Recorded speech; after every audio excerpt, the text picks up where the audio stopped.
YS Sharmila Kadapa నుంచి పోటీ చేయబోతూ ఉన్నారు.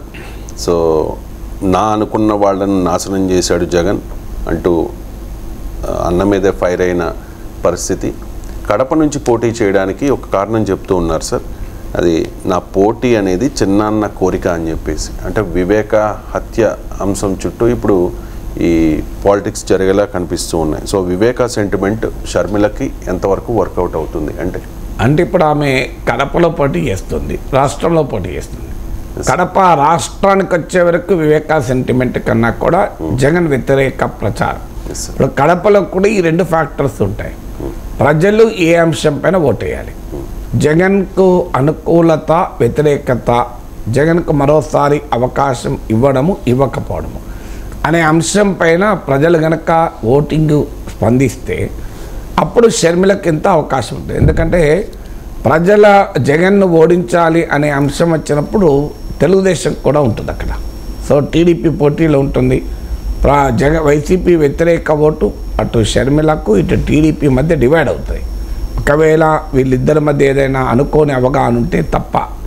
తర్వాత ఈ జగన్ను ఓడించగలిగే శక్తి షర్మిలకు కడపలో ఉన్నదా లేదా తర్వాత సంగతి, రాష్ట్రంలో అయితే లేదు కదా అని మేజర్గా జగన్ యాంటీ జగన్ ఓటు కూటమి దాటి షర్మిలకు వస్తుందా అనేది ఒక క్వశ్చన్ మార్క్. లేదు, ఇది పార్లమెంట్ ఎన్నిక కనుక మోడీ వర్సెస్ ఇండియా కూటమి అనేటువంటి అంశం ప్రజల ముందు వచ్చిందనుకోండి, అప్పుడు షర్మిలకు మోడీ వద్దనుకునేవారు, ఇండియా కూటమికి కావాలనుకునేవారు ఓటేయచ్చు. కానీ ఆ వాతావరణం ఆంధ్రప్రదేశ్లో మోడీ వర్సెస్ ఇండియా కూటమి ఉంటుంది అని ఒక మోడీయే అనుకుంటున్నట్టున్నాడు. ఎందుకంటే చిలకలూరుపేట బహిరంగ సభలో ఎక్కువ ఇండియా కూటమి గురించి మాట్లాడాడు. బహుశా వైఎస్ఆర్ కాంగ్రెస్ని ఏమీ అనదలుచుకోలేదు కనుక, జగన్ విమర్శించదలుచుకోలేదు కనుక అది ఆంధ్రప్రదేశ్లో మీటింగు అనే భావన నుంచి పక్కకు జరిగి అది దేశంలో ఎక్కడైనా ఇతర రాష్ట్రాల్లో కర్ణాటకలో ఇచ్చిన స్పీచ్ మోడీ ఇచ్చారు. అందుకే ఇండియా కూటమి పైన కాంగ్రెస్ పైన ఎక్కువగా విరుచుకుపడ్డారు. సో అందువల్ల కడపలో మోడీ వర్సెస్ ఇండియా కూటమి అనే సెంటిమెంట్ ప్రభావం ఉంటుందా అనేది అనుమానమే. ఇక మూడవది వివేక సెంటిమెంట్. వివేక చంపిన వారుగా ఆరోపించబడుతున్న అవినాష్ రెడ్డి ఒకవైపు, వివేక హత్యతో బాధితులైన సునీత మరోవైపు. షర్మిల సునీతను రిప్రజెంట్ చేస్తుంది, జగన్ అవినాష్ రెడ్డిని రిప్రజెంట్ చేస్తాడు.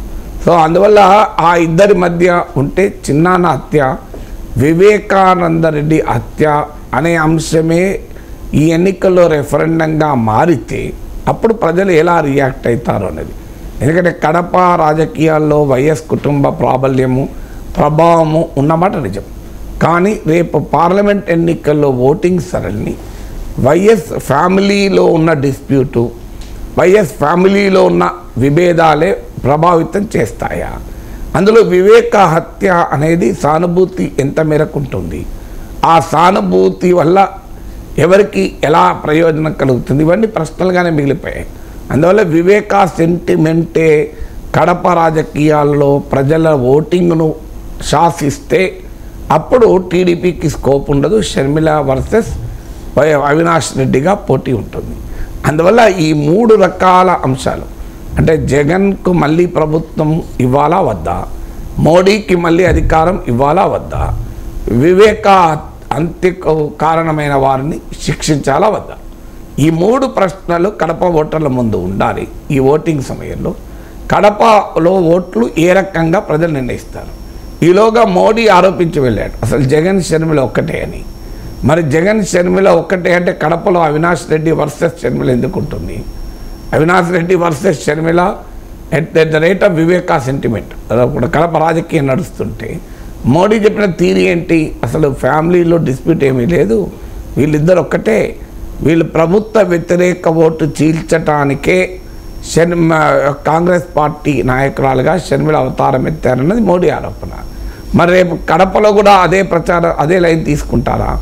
మోడీ చేసిన వ్యాఖ్యలు ఇంతవరకు చంద్రబాబు నాయుడు కానీ పవన్ కళ్యాణ్ కానీ ధృవీకరించలేదు, ఎలాగో తిరస్కరించలేరు. ఎందుకంటే వాళ్ళ స్టాండ్ వేరేగా ఉంది.